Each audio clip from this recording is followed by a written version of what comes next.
letter sounds is a crucial step in early literacy development, but there are some common mistakes that educators and parents often make.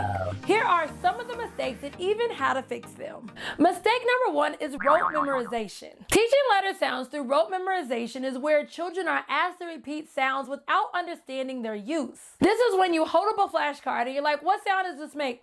What sound does this make? Ah. What sound does this make? Mm. In order to fix this, you want to help children understand the purpose of letter sounds by connecting them to real words. Use objects or pictures that start with the letter sound in order to provide context. So instead of just holding up the flashcard and saying, this makes the t sound, you might want to hold up the flashcard and say, what sound does this make?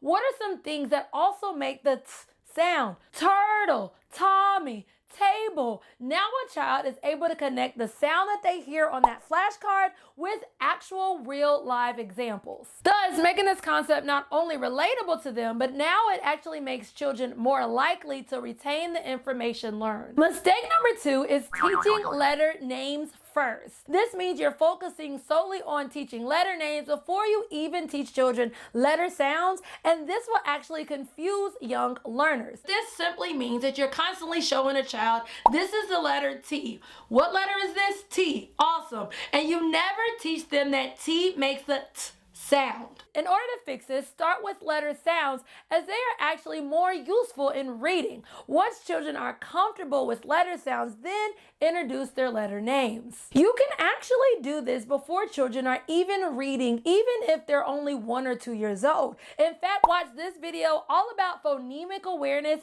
because in that video, I teach you how to teach children how to manipulate sounds. If children are already learning how to manipulate sounds at an early age, then when they get to letter recognition, it will be smooth sailing. Yeah. Mistake number 3 is inconsistent pronunciation, or incorrect pronunciations of letter sounds will not only have a child confused, but it will actually delay their reading process. Let's do an example. Instead of saying L says ooh, you teach L says la, O says ah, G says ga.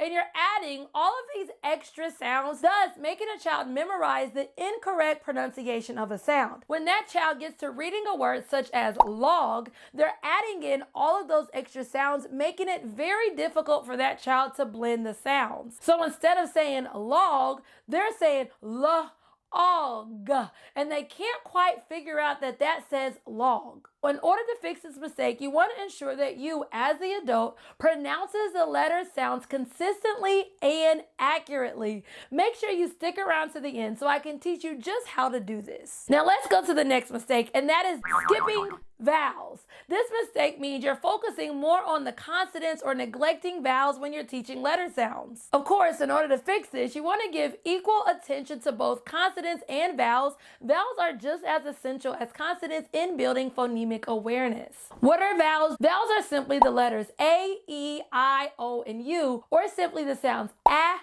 E, and ah. Now the next mistake that so many educators and parents do when it comes to teaching letter sounds and letter recognition is giving children overwhelming information. This is when you introduce way too many letters at once, which can overwhelm your young learners. In order to fix this mistake, introduce a few letter sounds at a time. Allow children to practice and master them before you move on to the next sound. Always think mastery first. The next mistake is the lack of multi-sensory activities.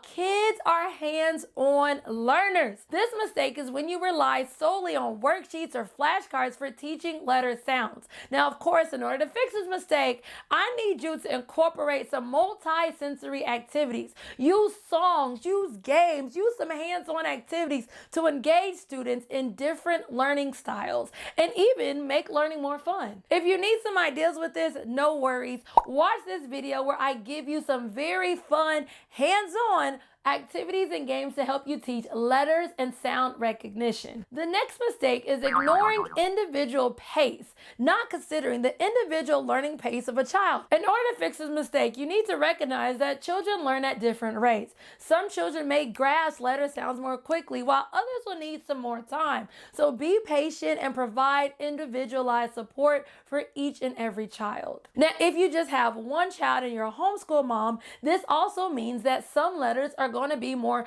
complex to learn than others. And so go at the pace of your child. The next mistake is inconsistent reinforcement. This means that you're teaching letter sounds without a regular schedule or without regular reinforcement. Now, in order to fix this, consistency is key, and you must practice and reinforce letter sounds regularly, keyword, regularly, in order to ensure retention and understanding. Now, I actually have an entire reading kit with multi-sensory activities, pacing guides, done-for-you lessons, and all the printable resources that you need to teach letter and sound recognition. With the Reading by Design kit, you won't ever have to worry about teaching letter sounds wrong. Simply just check out the Reading by Design kit phase 1 down below in the description. Now let's get to the next mistake, which is this: the lack of reading integration. This is when you don't connect letter sounds to reading activities. In order to fix this mistake, you must incorporate letter sounds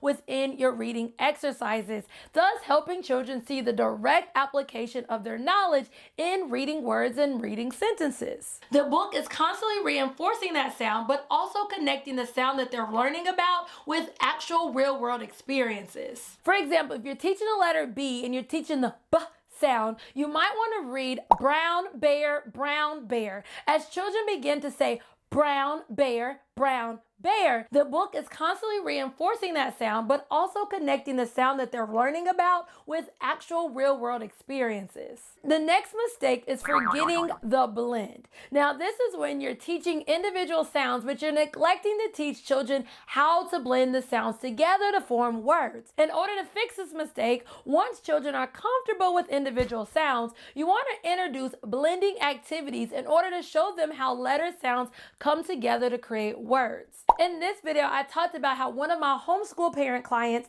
she was able to teach her child all of his letter sounds and his letter recognition all in 1 month. I met a homeschool mom who wanted to teach her son about alphabets, but every time she taught him, he just was not getting it. So instead, she started watching YouTube videos on how to teach him his letters and his sounds, but guess what? He still was not getting it. And in that video, I kind of go through the process of how I helped her help her son. One of the things I did was group letters in different groups. Now, once her child mastered group 1, for example, mastering the letter C, A, and T, then her son was able to blend those letters to form words, thus being able to read words like cat, bat, and even sat. By avoiding these common mistakes and following the suggested fixes in this video, you can help your children build a strong foundation in letter sounds and phonics, setting them up for success in reading and language development. However, if you don't know the correct letter sounds like we talked about, then fixing all of these mistakes will be useless, and that's why you need to watch